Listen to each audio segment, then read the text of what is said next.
லோக்சபாவில் கடும் அமளியில் ஈடுபட்ட 17 எம்பிக்கள் லோக்சபாவிலிருந்து சஸ்பெண்ட் செய்யப்பட்டனர். இந்த அமளிக்கிடையே விஷம் குடித்து சபையில் மயங்கிய தெலுங்கு தேசம் எம்பி டெல்லி மருத்துவமனையில் சேர்க்கப்பட்டுள்ளார்.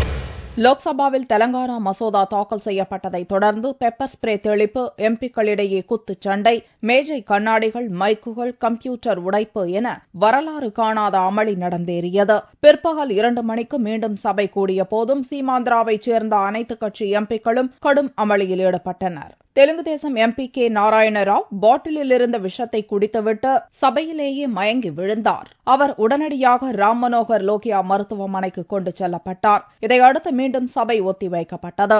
சபையில் ஒழுங்கீனமாக நடந்து கொண்ட ராஜகோபால் உள்ளிட்ட 17 ஆந்திர எம்பிக்களை 374வது விதியின் கீழ் சஸ்பெண்ட் செய்து சபாநாயகர் மீராகுமார் நடவடிக்கை எடுத்தார். சபையில் பெப்பர் ஸ்ப்ரேயை தூவிய ராஜகோபால் எம்பியை கைது செய்ய வேண்டும் என இந்திய கம்யூனிஸ்ட் எம்பி குருதாஸ் தாஸ்குப்தா உள்ளிட்ட பல எம்பிக்கள் வலியுறுத்தினர். லோக்சபாவில் நடந்தேறிய சம்பவங்கள் நமக்கு அவமானத்தை தந்துள்ளதோடு பார்லிமெண்ட் ஜனநாயகத்துக்கும் பெருங்கரையாக அமைந்துவிட்டதாக சபாநாயகர் மீராகுமாரும் பார்லிமெண்ட் விவகாரத்துறை அமைச்சர் கமல்நாத்தும் கருத்து கூறினர். The Telangana bill has been introduced and the circumstances and the incidents which took place in the House are a big blot on our democracy, on our parliamentary democracy. I am informed that there was a knife, there was gas, there were other kinds of weapons, and the rules do not provide for any member to be searched. The framers of the Constitution and had never expected such kind of behavior from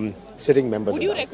கண்ணையே குருடாக்கும் அபாயம் கொண்ட pepper spray தூவியது எம்பிக்களுக்கு எதிரான கொலை முயற்சி என்றும் தவறு செய்த எம்பிக்கள் மீது கடும் நடவடிக்கை எடுக்கப்படும் என்றும் பிரதமர் அலுவலக இணை அமைச்சர் ராஜீவ் சுக்லா கூறினார். சபையில் நடந்த அத்தனை சம்பவங்களுக்கும் காங்கிரசின் சதிதான் காரணம் என்றும் காங்கிரசுடன் இனி பேச்சுவார்த்தையே இல்லை என்றும் எதிர்க்கட்சித் தலைவர் சுஷ்மா ஸ்வராஜ் கூறினார். இடைக்கால பொது பட்ஜெட்டுக்கு ஒப்புதல் பெற்றுவிட்டு கூட்டத்தொடரை முடிக்க வேண்டும் எனவும் கூச்சல் குழப்பத்துக்கு மத்தியில் எந்த அலுவலும் நடக்கக்கூடாது என்றும் பாரதிய ஜனதா மூத்த தலைவர் அத்வானி கூறினார். இதற்கிடையே தனி தெலங்கானா மசோதாவுக்கு எதிர்ப்பு தெரிவித்து ஆந்திராவில் சீமாந்திரா பகுதியில் முழு அடைப்பு போராட்டம் நடந்தது. ஆந்திர சட்டசபையிலும் கடும் அமளி ஏற்பட்டதை அடுத்து கால வரையின்றி மறுதேதி குறிப்பிடப்படாமல் ஒத்திவைக்கப்பட்டது.